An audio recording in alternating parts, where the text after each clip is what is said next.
और अब बात महाराष्ट्र की करते हैं, जहां मराठी भाषा को लेकर घमासान खत्म होने का नाम नहीं ले रहा है।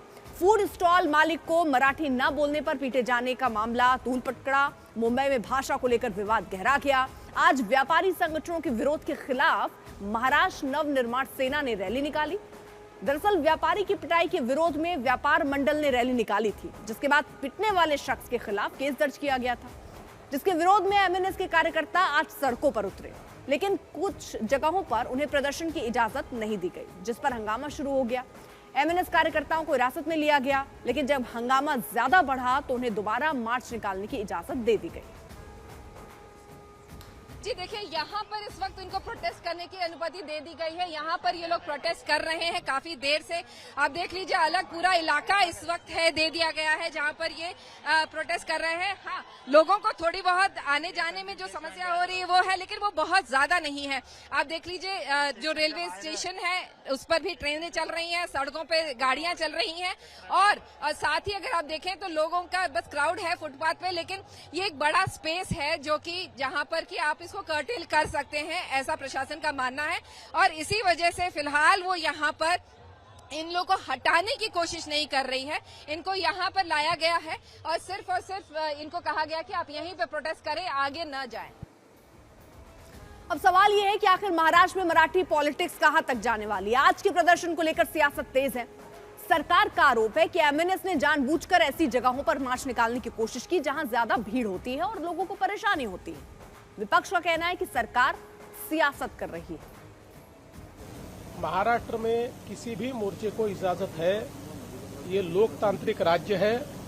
वो भी मोर्चा निकालना चाहे तो परमिशन लेकर निकाल सकता है, लेकिन जब कोई परमिशन लेता है तो उसका रूट किस प्रकार से होना चाहिए। अगर रूट में कई ट्रैफिक के प्रॉब्लम्स है, अगर रूट में कोई ऐसी जगह है कि जहां पर स्टैम्पिड जैसी अवस्था हो सकती है, कुछ ऐसी चीजें होगी तो पुलिस रूट चेंज करने को कहती है। तो मैंने जब पुलिस कमिश्नर से पूछा तो पुलिस कमिश्नर ने मुझे कहा कि हमने उनको रूट चेंज करने के लिए कहा था, लेकिन वो एडमंट थे कि हमको ये रूट लेना है, इसलिए पुलिस ने उसको नकारा है। कल से जो पुलिस की भूमिका है, एक कौन से तो भी पार्टी का एजेंडा ये पुलिस चला रही है क्या, ऐसा संदेह हमारे दिल में निर्माण होता है। जिस तरह से वो कार्यकर्ताओं को पकड़ रहे हैं, नोटिस दे रहे हैं, अरेस्ट कर रहे हैं, ये गलत है।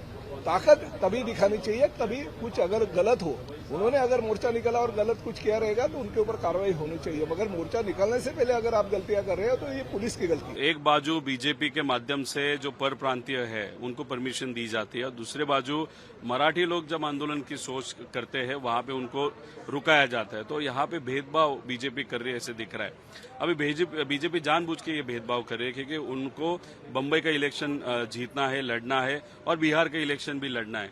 उस एंगल से मतलब महाराष्ट्र में जो सब एक इकट्ठा रहते थे, साथ में रहते थे, अभी बीजेपी चाहती है सब अलग अलग वहां पे झगड़ते रहे, डिवीजन वहां पे हो, डिवीजन ऑफ वोट का फायदा बीजेपी को हो। उस एंगल से मराठी वर्सेस नॉन मराठी करने का प्रयास ये बीजेपी के माध्यम से हो रहा है। उधर मराठी को लेकर जारी विवाद के बीच निशिकांत दुबे ने धमकी दी थी, जिस पर देवेंद्र फडणवीस की सफाई भी आई। निशिकांत दुबे यांचं जर तुम्ही पूर्ण ऐकलं तर ते संघटनेच्या संदर्भात बोलले आहेत। ते मराठी माणसाला त्यांनी सरसकट त्या ठिकाणी म्हटलेलं नाही। तथापि माझं मत असं आहे की अशा प्रकारे बोलणं योग्य नाही आहे, कारण त्याचे जे अर्थ निघतात ते अर्थ हे लोकांच्या मनात संभ्रम तयार करतात। मी पुन्हा एकदा सांगतो की मराठी माणसाचं ऐतिहासिक योगदान या महाराष्ट्रामध्ये प्रचंड मोठं आहे, आणि आपल्याला कल्पना आहे की ज्यावेळी परकीय आक्रमकांनी या भारताची संस्कृती संपवण्याचा प्रयत्न केला होता। मैंने हमेशा कहा है कि जब अपने घर में हो, महाराष्ट्र में हो, यदि बहुत बड़े बॉस हो तो चलो बिहार, चलो उत्तर प्रदेश, चलो तमिलनाडु, तुमको पटक पटक के मारेंगे। कि दुबे है कौन? दुबे को क्या अथॉरिटी दिया है क्या यहाँ के हिंदी भाषिकों ने? वहाँ बैठकर आप बात करते हो। यहाँ के जो हिंदी भाषिक नेता है, मैं उनसे अपील करता हूँ, दुबे का जो वक्तव्य है उसका निषेध करो, आप धिक्कार करो उसका। बताइए आप झूठ बोल रहे हो तो मैं कहूँगा कि आप महाराष्ट्र की मिट्टी में मिलजुल गए हो। कौन है दुबे आपका? आपका दुबे कौन लगता है? ये फालतू आदमी है ये।